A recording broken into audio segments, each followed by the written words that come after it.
Hey everyone, it's Mark. This is my recap for Pokémon Journeys episode 51, Farfetch'd Great Trial. This was the 1136th episode of the Pokémon anime, and for the first time in a while, we got an episode about Ash's Farfetch'd, as well as an update on his World Coronation Series progress. Let's get into it. KAMON. The episode opens with a recap of what the World Coronation Series is, who's competing in it, and Ash's ranking, which is 415. Wait, what? Since when did his ranking get that high?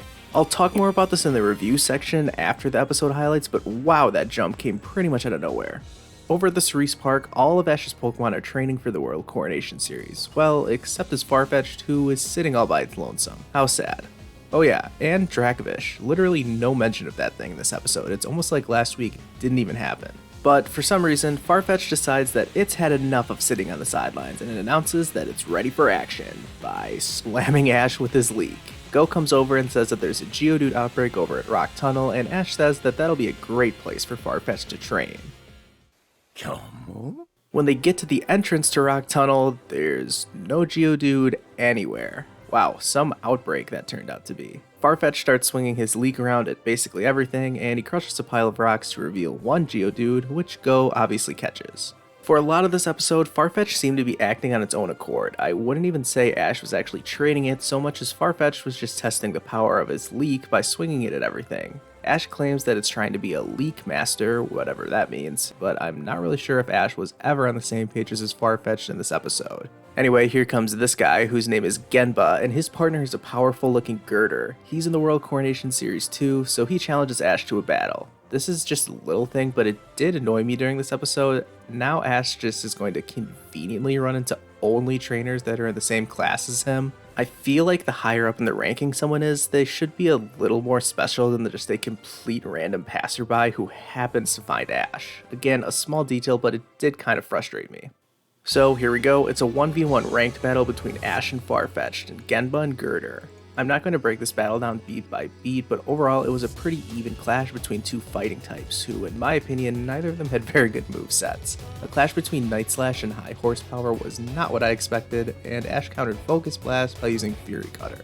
Oh yeah, that's right, we did learn through this battle that Farfetch'd not only knows Night Slash and Brutal Swing, but also Fury Cutter and Focus Energy. We barely ever see Focus Energy in the anime, but of course it'll be an important move for Ash's Farfetch'd, since Galarian Farfetch'd evolve after landing 3 critical hits in a single battle, and of course Focus Energy boosts one's critical hit rate. In the midst of the battle, we see this rando and his Gallade appear, and we cut to them a couple times just watching the battle from afar. More on him later.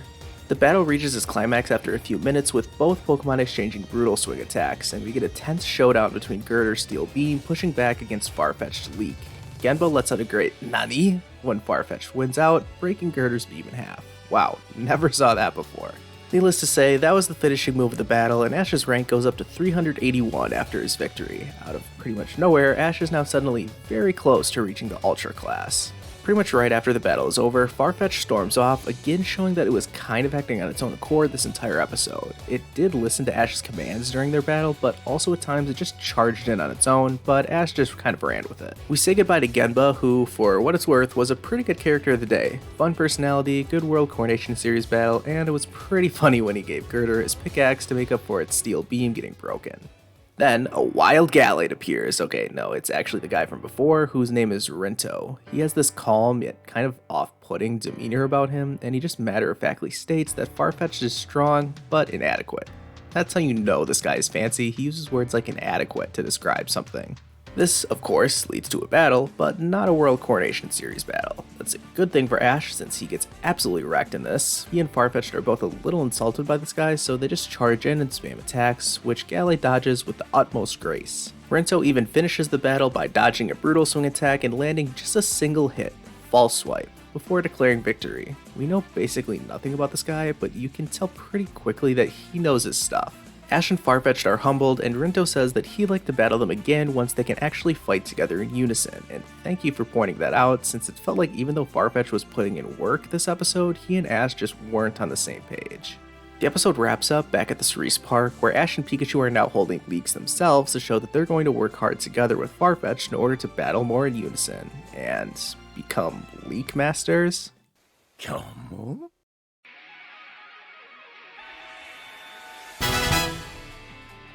giving this episode a 6 out of 10 rating. I do actually keep track of all of my episode ratings in a spreadsheet file, and I actually marked this one down officially as a 6.5 because I couldn't decide between a 6 or a 7, but there were so many little things in this episode that frustrated me, and that made me round my rating down to a 6 for this video. First of all, like I mentioned at the start, how come Ash is now suddenly having loads of battles off screen and his rank in the World Coronation series is so much higher? Unless they just cut a ton of filler episodes out because of the hiatus the anime went on earlier, I can't really think of a good reason as to why the show just disregarded the competition for so long, only to say, yeah, by the way, Ash has made a ton of progress. It felt almost like Ash had won a gym badge off screen or something. I was so confused when he was suddenly ranked 415th at the start of the episode. I do understand why there was some kind of reset and reintroduction of the World Coronation series in this episode, since this was the first time it's really been mentioned in Season 2, but I did not like how much of it apparently took place off screen.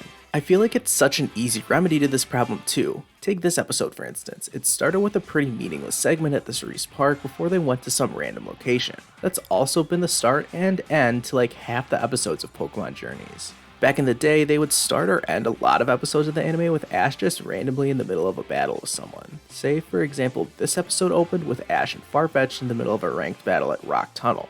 They would only have needed to show the last attack that knocked out the opponent, and the narrator could have just explained that Ash is at the Rock Tunnel because he got a World Coronation series notification. It would be that simple. Plus, it's not like the out-of-the-blue plot threads that appear at the Cerise Lab every episode really make much sense, with this episode being a great example of that. They get news of a Geodude outbreak, and Go promises to get the entire Geodude evolutionary line, only for there to be one Geodude in the entire area, which Go instantly caught. What was the point of the whole outbreak storyline that even sent them to Rock Tunnel? Sorry for going on a bit of a rant here, but I think a lot of people have been frustrated at the lack of World Coronation series development lately in Journeys, since that is supposed to be the overarching story for Ash.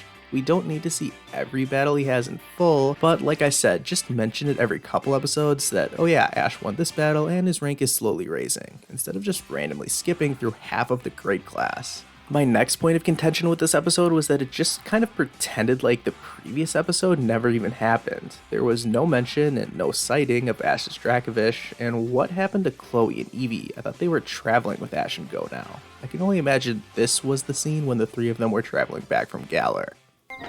Well, what about that girl who keeps following you? Don't forget about my bike, Ash Ketchum! I'm gonna follow you till you pay me back! I know! Pikachu, let's try to lose her! Wait up, Ash! You won't get away! It wouldn't surprise me if actually this episode, episode 51, was meant to be episode, 48 or something like that, but they changed the order around. It made a ton of sense for the anime to go into that short holiday break they took on the back of the episode where Chloe catches Eevee, since that got fans excited for what's to come, and then restart the series with the fun episode with the three of them that ends in an Ash capture, since that always gets fans' attention. Plus, they went so long without mentioning Farfetch'd or the World Coronation series, it's possible that this episode was meant to air earlier, meaning that we wouldn't have had such a big layoff before seeing either of those two. All of this is just speculation on my part though, and maybe I'm giving the anime too much credit. Overall though, I did enjoy this episode, especially since it did give us some good battle action, although like I said before, there was some kind of disconnect between Ash and Farfetch'd that was so obvious, but was never really explained. I'm excited to see what this Rinto character will be like in the future. I'm guessing it was intentional to make him look kind of like Wally's older brother and to give him a Gallade, and we'll see when he pops up again. Both Genba and Rinto mentioned how Farfetch'd has some kind of unique potential, which has never been mentioned before, so hopefully we get to see Ash's most underrated Journeys team member shine in the near future. In the next episode, Chloe is rejoining the group to join Ash and Go on some kind of... Okay, I'll be honest, this episode looks like complete filler to me. It literally looks like they're helping an old lady down the road because she's having some issues in her garden. The title of the episode is Hands-On Agriculture Studies. Where is Diglett? Wow, that does not get me very excited. It'll be fine though, especially since Chloe and Eevee will be back. Hopefully they can make agriculture seem exciting. That's all I've got for this review video. Thanks so much for watching, and I hope you guys enjoyed it. If you did, please leave a like on this video and subscribe to my channel, and leave me a comment with any of your thoughts. I've got another video that will be out really soon, and if it's already out, the link should be popping up in the top right as we speak, so check that one out too.